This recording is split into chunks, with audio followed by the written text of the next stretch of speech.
प्रिय छात्रों, स्वागत है आप सभी का आज के इस वीडियो में। और लास्ट वाले वीडियो से आगे यहाँ तक हम लोगों ने लास्ट वाले वीडियो में कंप्लीट कर चुके थे, नोट में लिख चुके थे एक वाट की परिभाषा क्या है। सूत्र जैसे देखा था P इक्वल्स टू होता है आपके पास में W/T। तो यहाँ पर W/T में T बराबर अगर 1 सेकेंड ले लिया जाए और किया गया कार्य यानी वर्क डन आपका 1 जूल हो, तो जो की गई वह शक्ति है, तो पावर जो है वो आपकी कितनी आती है, 1 वाट आती है। इसी को अगर डेफिनेशन में आप लिखना चाहें तो यदि कोई वस्तु 1 सेकंड में 1 जूल का कार्य करे तो उसकी शक्ति 1 वाट कहलाती है।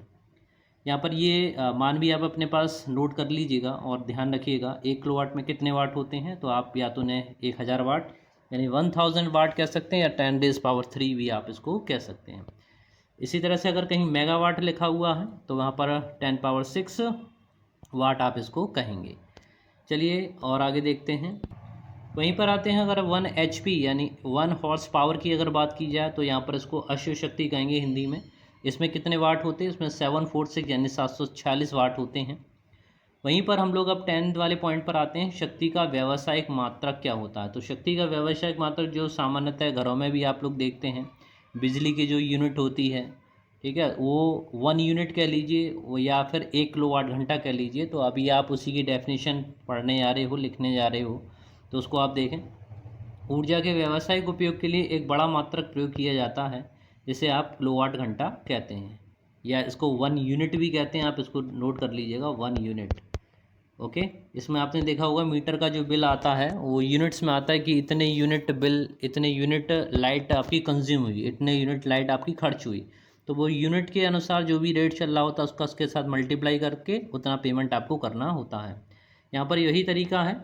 यहाँ पर अथवा करके देखिएगा कि यदि कोई मशीन 1000 जूल ऊर्जा 1 सेकंड में उपयोग करती है और उसे 1 घंटे तक उपयोग किया जाए, तब जो व्यय यानी खर्च हुई जो ऊर्जा है उसको आप कहते हैं 1 किलोवाट घंटा, या 1 यूनिट कहते हैं कि 1 यूनिट इसकी खर्च हो गई।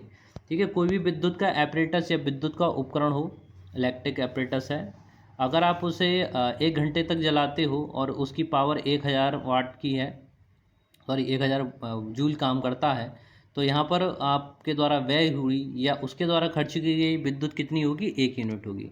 इसको निकालने का फॉर्मूला भी होता है।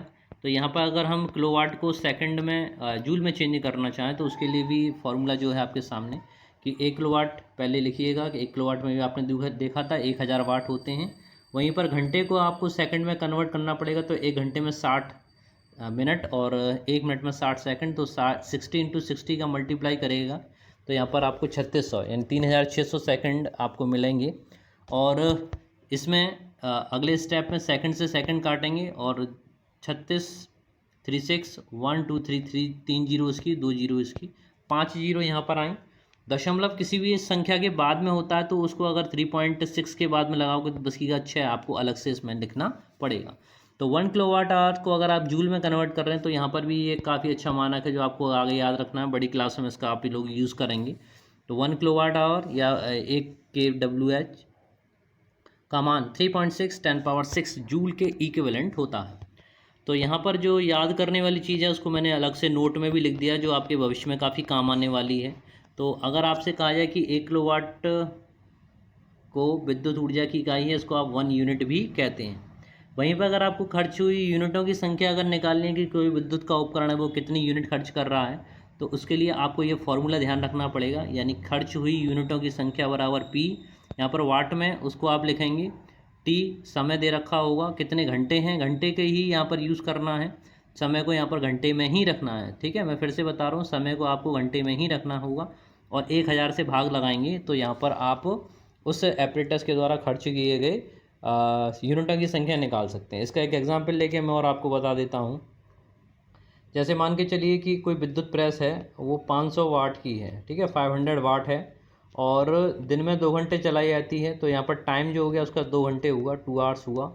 और कितने दिन यूज़ करते हैं, डे को भी निकालना चाहें तो डे को भी ले सकते हैं। फिलहाल यहाँ पर 1 दिन के लिए लेके चल रहा हूँ मैं, 1 डे। ठीक है, 1 दिन में कितना कंज्यूम करेगी, कितनी लाइट खर्च होगी, तो यहाँ पर यूनिटों की संख्या को n से लिख लेते हैं। तो जैसे फॉर्मूले में आप देख रहे हो कि P लिखा हुआ, तो P की जगह पे आप 500 लिखेंगे, मल्टीप्लाई करेंगे किसके साथ में, 2 घंटे चला रहे हैं तो 2 आवर। देखिए ध्यान दीजिएगा, यहाँ मैंने 2 आवर्स के सीधा सीधा 2 घंटे ही रखे हैं, उसको मिनट या सेकंड में चेंज नहीं किया है। तो आपको भी अगर यूनिटों की संख्या निकालनी है तो उसको भी मिनट या सेकंड में चेंज नहीं करना, उसको घंटे में ही रहने दीजिएगा, और नहीं है तो घंटे में चेंज कर लीजिए। ओके, डिवाइड कीजिएगा 1000 से, तो 2000 से जब भाग लगाएंगे ऊपर ऊपर का मल्टीप्लाई कर दीजिए, 2 जीरो से 2 जीरो कैंसिल कीजिए, 5 2 10, 10/10 यानी कितना आया, 1 यूनिट आया। यानी अगर आप 500 वाट की कोई विद्युत प्रेस है वो 2 घंटे जलाते हैं तो एक दिन में, यानी एक दिन में कितना खर्च बैठेगा उसका, 1 यूनिट बैठेगा। अगर 30 दिन में पूछते हैं 30 दिन में कितना बैठेगा, और हर दिन आप जला रहे हैं तो उसमें 30 का और मल्टीप्लाई यानी 30 का मल्टीप्लाई और कर दीजिएगा, तो पूरे महीने में व्यय हुई यूनिटों की संख्या का पता आपको चल जाएगा। ये तरीका होता है, इसके द्वारा आप व्यय की गई यूनिटों की संख्या का पता कर लेते हैं। आइए थर्ड पे यही पॉइंट आपको समझाना था।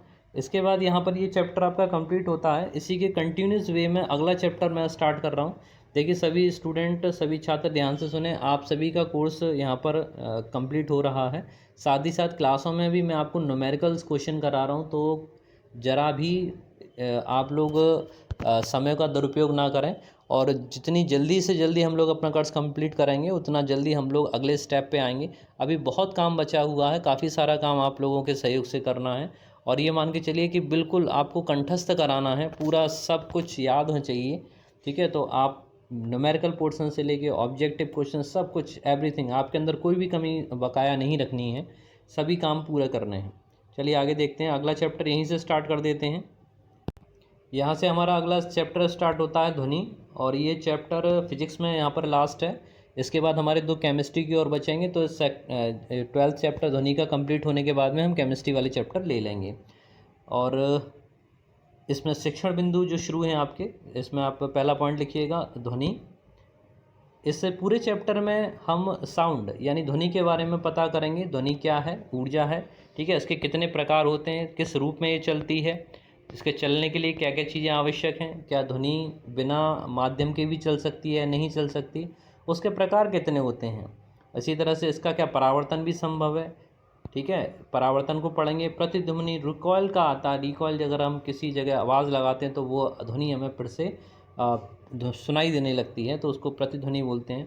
श्रव्यता का परिसर कितना, हम कितनी रेंज से कितनी रेंज तक का सुनने के लिए लिसनेबल है, कितना हम अच्छे से लिसन कर सकते हैं, क्योंकि आपने सुना होगा बहुत धीमे सुनना भी हम नहीं कर सकते, या बहुत तेज़ फ्रीक्वेंसी की आवाज़ हो वो भी हम लोग नहीं सुन सकते। हमारी सुनने की रेंज है कि उस रेंज से लेके उस रेंज तक का हम लोग सुन सकते हैं।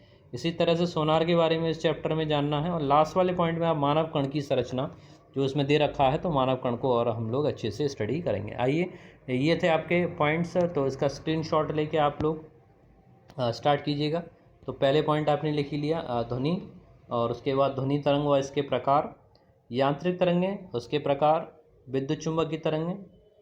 5वां पॉइंट ध्वनि का संचरण व इसके अभिलक्षण। 6 पॉइंट पर अनुप्रस्थ तरंगें, 7 पे अनुदैर्घ्य तरंगें। 8 पर आइए वायु में ध्वनि की चाल का परिवर्तन। नंबर 9 पे ध्वनि बूम। 10 पे ध्वनि का परावर्तन। 11 प्रतिध्वनि। 12 श्रव्यता का परिसर। 13 पे सोनार, और 14 पे मानव कण की संरचना। It is your last topic. ठीक है, तो नंबर 1 से हम लोग स्टार्ट करते हैं। तो नंबर 1 पर आते हैं। पहला हेडिंग डाल दीजिए। पहला ध्वनि है ध्वनि। तो ध्वनि क्या है, ध्वनि ऊर्जा का वह रूप है जिससे हमें सुनाई देता है। ध्वनि is a type of energy, energy का रूप है जिसकी सहायता से हमें क्या होता है, सुनाई देता है। तो ध्वनि ऊर्जा का वह रूप है जिससे हमें सुनाई देता होता क्या है, जो हमारे मुख के द्वारा या हमारे लिप्स के द्वारा ध्वनि जो वाइब्रेशन है, वातावरण में वायु के जो कण हैं वो क्या करते हैं, वाइब्रेट करते हैं, कंपन करते हैं, और वो कंपन सीधा हमारे कान के पर्दे पर पहुंचता है और वहाँ पर रेजोनेंस उत्पन्न होता है, हमें ध्वनि सुनाई देती है। तो किस तरह से हलचल है, क्या हलचल होती है वहाँ पर, उसको भी समझने। तो एक वेव जो चलती है, जो वेव हमारे कान हम लोगों के मुख से निकलती है और हमारे कानों तक पहुँचती है, कैसे ट्रेवल कर रही है मीडियम में। हम लोगों के बीच का मीडियम क्या, अगर आप बोल रहे हैं हम सुन रहे हैं, या हम सुन रहे हैं आप बोल रहे हैं, तो उसके लिए हमारे बीच का मीडियम क्या है, वायु है। ठीक है ना। क्या अगर हम लोग जल में हो तो भी एक दूसरे की आवाज़ सुन पाएंगे?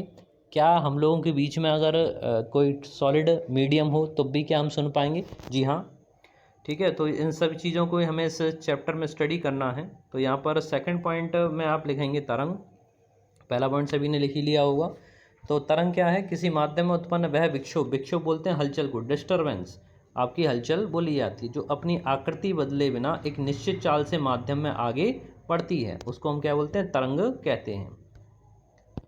तो किसी माध्यम उत्पन्न वह विक्षोभ या हलचल जो अपनी आकृति बदले बिना एक निश्चित चाल से माध्यम में आगे बढ़ता है, तरंग कहलाता है।